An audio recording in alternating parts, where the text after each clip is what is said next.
but you're from Mexico, right? And I'm like, no, I'm from here. And like, I was born here. Here, where's here? What are you talking about? Where exactly is here? I'm like, here, the US, Los Angeles. They put us in chains.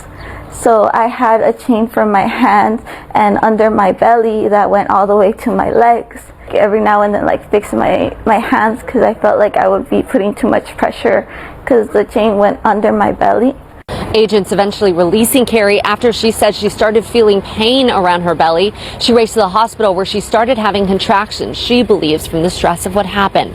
4 days later, she delivered a healthy baby girl. Her boyfriend, the baby's father, is Brian Alexander Barrera, undocumented from Guatemala. Carrie says he is now being held at a detention facility in Texas. I told my husband, I'm like, are you sure you want to vote Republican? And he's saying he's going to deport criminals. You're not a criminal. Every time we go to ICE, they tell you, Mr. Juarez, your wife is no criminal. He voted for him, and now he's deporting his wife.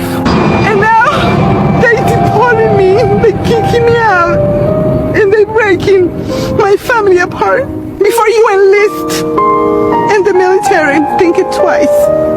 Before you marry an immigrant, think it twice.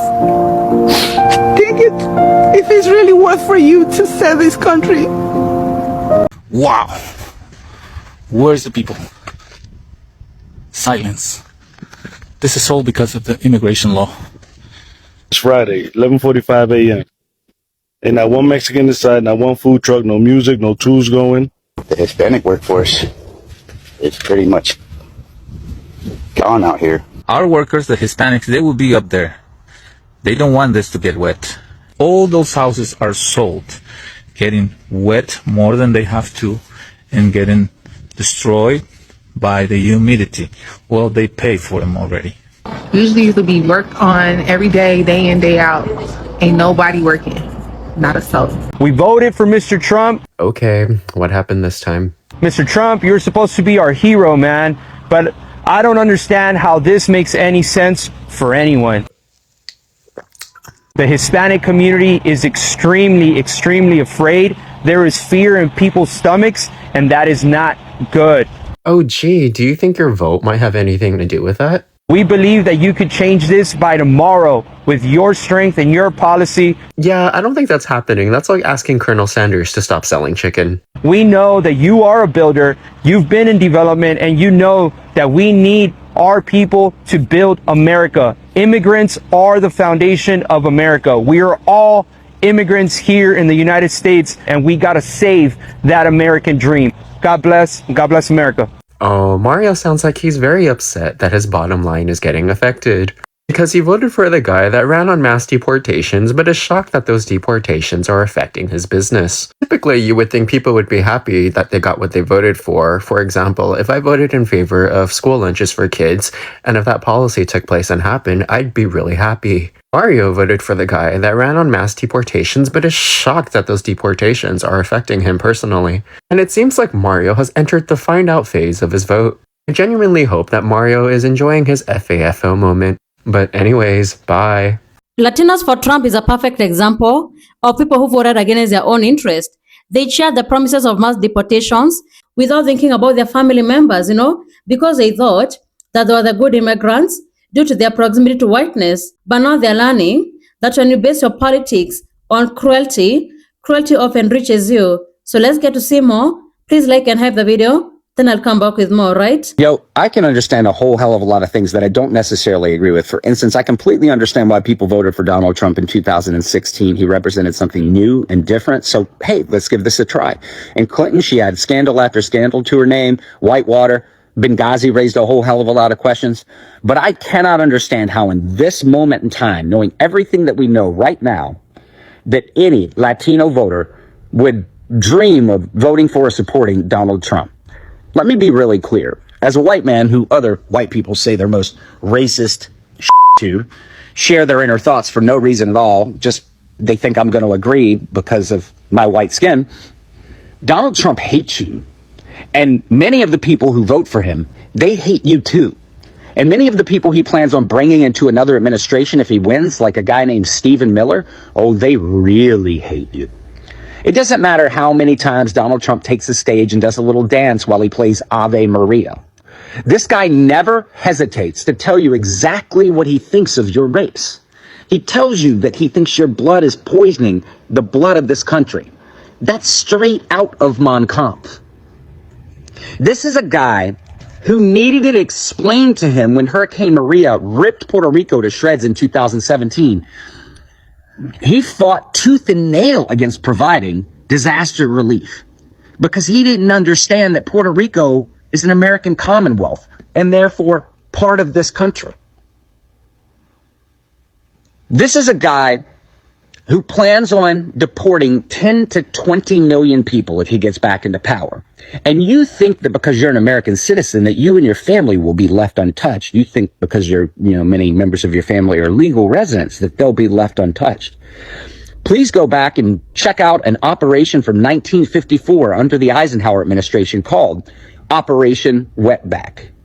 The plan was to deport hundreds of thousands of undocumented workers. And they were successful at that. But they didn't pay a lot of attention to detail. So along with those hundreds of thousands of undocumented workers, they also deported tens of thousands of legal residents and American citizens. What do they all have in common? You guessed it, just brown skin. Donald Trump is a guy who just 2 weeks ago promised that if he gets back into power, he will revoke the legal immigrant status of Haitian immigrants in Springfield, Ohio. These are the very same Haitian immigrants that he said were eating people's cats and dogs. He's going to revoke their legal immigration status. Why? Did they do anything wrong? Did they commit a crime? No. Their only crime was popping up on his radar in one of his conspiracy theories. So yeah, you and your family, you'll be left untouched. Just until you pop up on Donald Trump's radar. You might start second guessing your vote when ICE is standing at your front door asking to see your birth certificate and your hands are trembling trying to find it. Guys, that's some self-loathing shit right there. Vote wisely. Vote with not just the next 4 years in mind. Vote with the next 4 decades in mind. And with everything Trump and the people coming along with them are promising to do if they get back into power, you might want to vote with a little self-preservation in mind. I guess not all Latinos for Trump are for Trump anymore. With 1 in 5 previous Latinos for Trump saying that they would not be voting the same today. This just released. Let's take a look at the largest bipartisan poll of Latino voters in Texas. And this should be no surprise. Most Latino voters in Texas think that the country is going in the wrong direction. As you can see here, Texas Latino voters think that President Trump and the congressional Republicans are not focused enough on improving the economy, with more than 51% expecting things to get worse. And when asked which political party would do a better job, Hispanic voters think Democrats would do a better job at these range of issues. And let's get to the issue of legality. Latino voters are fearing getting caught up with immigration arrests even though they are US citizens. So also a big takeaway from this poll is that Latino voters in Texas are feeling economically strained. They're feeling unsafe, they're feeling unheard, but they're motivated to vote. So Latinos for Trump have finally spoken against him. It took y'all long enough. Actually, y'all should have did that shit before y'all even elected this man. Because I'm saying, yes, y'all helped elect this man. And now what's going on in Los Angeles is y'all fault. It is y'all fault. Y'all divided y'all vote.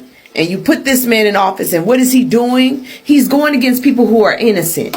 He's rounding up anybody and everybody that looks like your demographic. He don't give a fuck about warrants. Hell, I am so happy to see that y'all are out there. The ones that didn't vote for him are out there fighting against these ICE agents and not allow them to take anybody.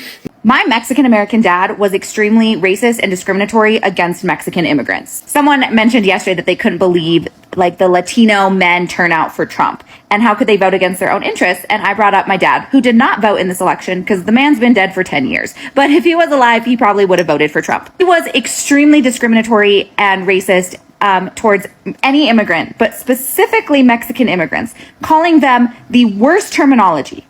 The terminology, though, that had been used against him, he so badly wanted to distance himself from immigrants because he was an American.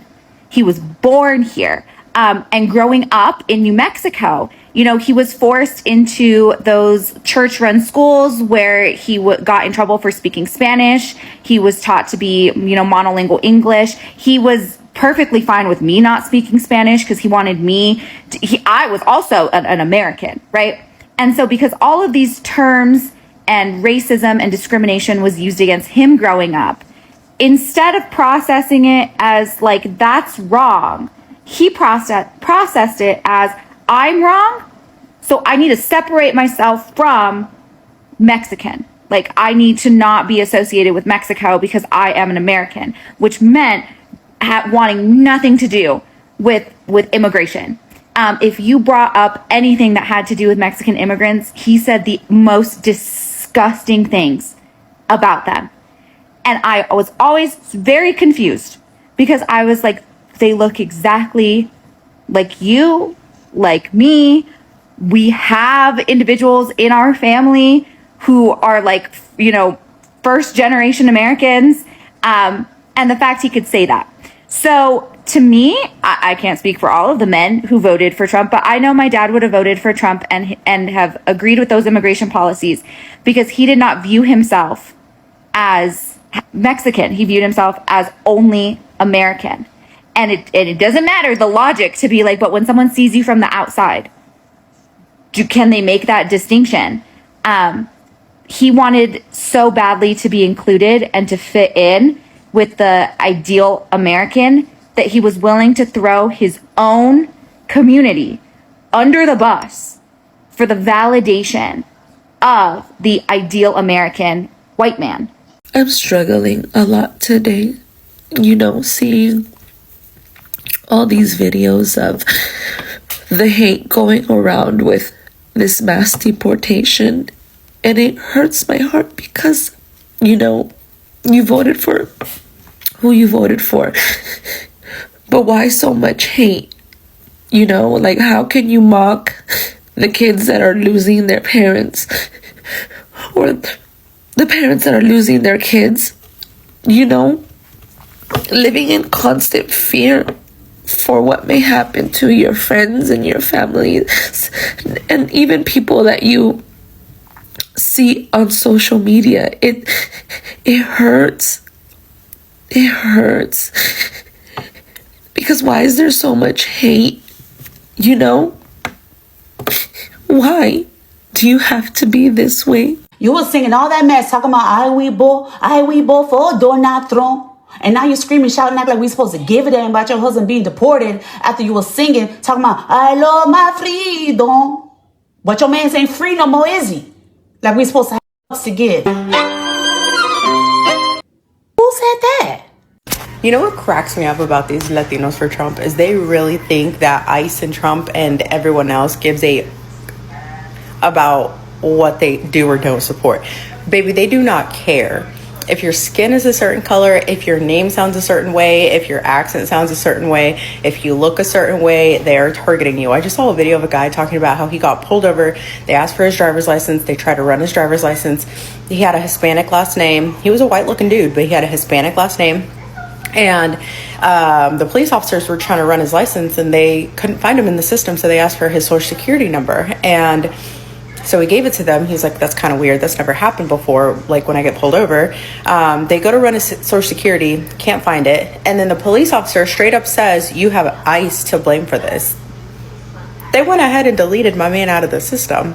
And you know what they didn't care about? If he was for or against, etc., etc. They cared that his last name was a certain way. There's a lot of self-hating Latinos on this app, you know, like Latinos for Trump. And obviously, they think they're white, you know, they try to cater to white Republicans. They're desperate for acceptance, which, you know, they'll never get. And I find it very interesting because never once have I seen a white Republican, you know, repost their videos or share their videos or like their videos or leave a comment saying that they support them. Never. If you go to their comment section, all you're gonna see is other self-hating Latinos. It's like a little circle jerk of self-hate. They're so desperate for acceptance that they seek validation within themselves. If you don't believe me, go to any of their videos and just go look at the comments. And I'll take it even a step further. You guys remember Tortas Manantial, that Mexican restaurant in Phoenix that came out saying that they were MAGA and now they're going bankrupt? I have not seen a single white Republican or a MAGA content creator come out and say, you know what, let's go support Tortas Manantial, let's go take them out of bankruptcy. Not one. Tortas Manantial is pro-MAGA, but MAGA is not pro-tortas manantial. I just find it very interesting how the people that they're so desperate to be accepted by do not care about them at all. It's such a bizarre inferiority complex, almost like Stockholm Syndrome. But there you have it, guys. I have not seen a single white Republican support any of these Latinos for Trump. A lot of Latinos either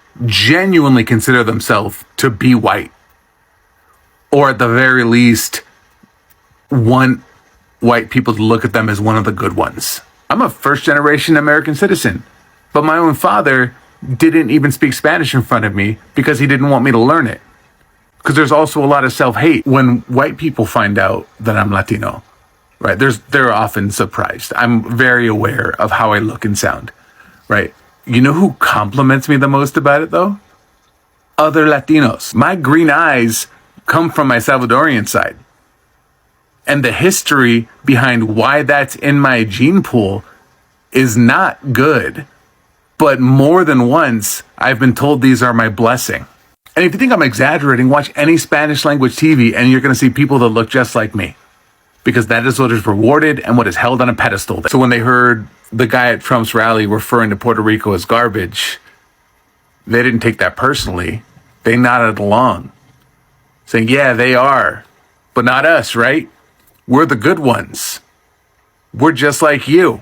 Kamala Harris warned about the deportations, but Latinos for Trump did not want to hear about that, because they believed that the deportation policies would only affect undocumented immigrants, and others thought, since I came here legally, I won't be affected. But you are not seeing even Latino citizens who have stayed in the US for 20 years, some 30 years, some even 40 years, they're not being deported. Immigration officers don't care about who you supported, They hear an accent, they see a name, they see a face, or even documents. And that is the reality that many are now facing. And that this is what happens when you base your politics on fear, division, and cruelty. Those policies don't stay contained. They will eventually reach you, When you celebrate harsh policies, thinking that you'll be exempt, those policies will eventually catch up with you because policies affect everybody. And for years, some communities have been encouraged by the system to compete against each other. Others have been told that if they distance themselves from other immigrants, they will gain acceptance. Others have been told that if they separate themselves from Black Americans, that they'll be viewed differently. But division only helps those at the top. Working families, they face the same struggles regardless of race and even background. Rising grocery prices affect everybody. Unaffordable healthcare affects everybody. Rising rent affects everybody. Job insecurity affects everybody. But people spend their time fighting each other instead of focusing on the issues that affect them every day, But all in all, people need to understand that elections have consequences. Every vote matters. Every policy matters. And every campaign promise matters, Examine what policies could mean for yourself, your family, and community. Don't just support a candidate because of the slogans or even party loyalty, But let's hope moving forward, people will make wise decisions and stop allowing politicians to divide them, and they start recognizing that dignity and fairness should apply to everybody, Because elections come and go, but communities will remain communities. Our neighbors will remain our neighbors, Our families will remain our families. And the decisions made today will shape lives for years to come. So thank you so much for tuning in. Be sure to like, subscribe, and share. Have a good one. I'll see you in the next video.